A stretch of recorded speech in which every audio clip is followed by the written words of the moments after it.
have a very penthouse, nice penthouse. সাবেক ভূমিমন্ত্রী সাইফুজ্জামান চৌধুরী চট্টগ্রামের জনদরদী একজন এমপি হিসেবে পরিচিত।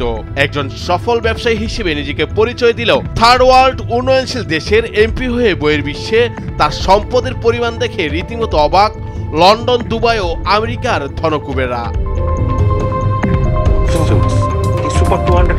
যুক্তরাজ্যে $250 মিলিয়ন, যা বাংলাদেশি টাকায় প্রায় ৩,০০০ কোটি টাকা খরচ করে ৩৬০টি বিলাসবহুল বাড়ি কিনেছেন তিনি।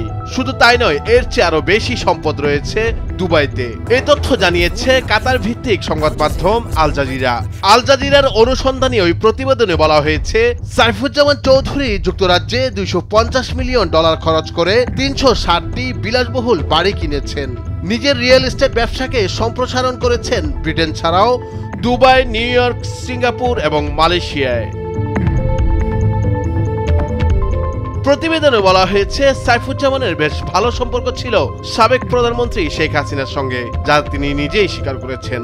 সাবেক এই ভূমিমন্ত্রী বলেছেন, আমার বাবা শেখ হাসিনার খুব কাছের লোক ছিলেন, আমিও তার কাছের লোক। হাসিনা আমার বস, তিনি জানেন যুক্তরাজ্যে আমার ব্যবসা আছে। আল জাজিরা জানিয়েছে, 2017 সালের দিকে সাইফুজ্জামান চৌধুরী সম্পদ কেনা বাড়িয়ে দেন। 2019 সালে যখন তিনি মন্ত্রী হন, তখন এটি আরো বেড়ে যায়। সংবাদ মাধ্যমটি জানায়, গত বছর বিনিয়োগকারী ছদ্মবেশে আল জাজিরা সাংবাদিক সাইফুজ্জামানের $14 মিলিয়ন বাড়িতে যায়।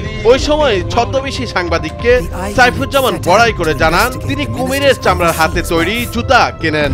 এর জন্য তিনি হাজার হাজার ডলার খরচ করেন এবং লন্ডনের সবচেয়ে দামি দোকান থেকে ইতালিয়ান স্যুট তৈরি করেন। এই সময় সাইফুজ্জামান লন্ডনে নিজের বাড়ি ঘুরিয়ে দেখান তাকে, যেটিতে রয়েছে সিনেমা হল, জিম, ব্যক্তিগত এলিভেটর এবং নতুন রোলস রয়েস। সাইফুজ্জামান আল জাজিরার কাছে দাবি করেছেন, যুক্তরাজ্য, যুক্তরাষ্ট্র ও আরব আমিরাতে নিজের বৈধ ব্যবসার মাধ্যমে এই সম্পদ কিনেছেন তিনি। তবে অন্তর্বর্তী সরকার তার বিরুদ্ধে এখন অর্থ পাচারের অভিযোগ এনে তদন্ত শুরু করেছে। ইতিমধ্যে তার ব্যাংক অ্যাকাউন্ট জব্দ এবং তার পরিবারের মালিকানাধীন UCBL ব্যাংকের নিয়ন্ত্রণ নিয়েছে। আল জাজিরার ইউটিউব অ্যাকাউন্ট ও ওয়েবসাইটে সাইফুজ্জামানকে নিয়ে বিস্তারিত প্রতিবেদন প্রকাশ করা হয়েছে। সাইফুজ্জামান চৌধুরী বাংলাদেশ আওয়ামী লীগের রাজনীতিবিদ এবং ভূমি মন্ত্রণালয়ের সাবেক মন্ত্রী। মূলত তার বাবার মাধ্যমে রাজনীতিতে সক্রিয় হন তিনি। তার বাবা চট্টগ্রামের আনোয়ারা আসন থেকে নির্বাচিত সংসদ সদস্য ছিলেন। এরপর সাইফুজ্জামান সংসদ সদস্য নির্বাচিত হন। সাইফুজ্জামান ইউনাইটেড কমার্শিয়াল ব্যাংকের নির্বাহী কমিটির চেয়ারম্যান ছিলেন। বাংলাদেশের শিল্প প্রতিষ্ঠান আরামিট গ্রুপের চেয়ারম্যান হিসেবেও দায়িত্ব পালন করেছেন। তিনি Chittagong chamber of commerce and ইন্ডাস্ট্রির 3 বারের নির্বাচিত সভাপতিও ছিলেন।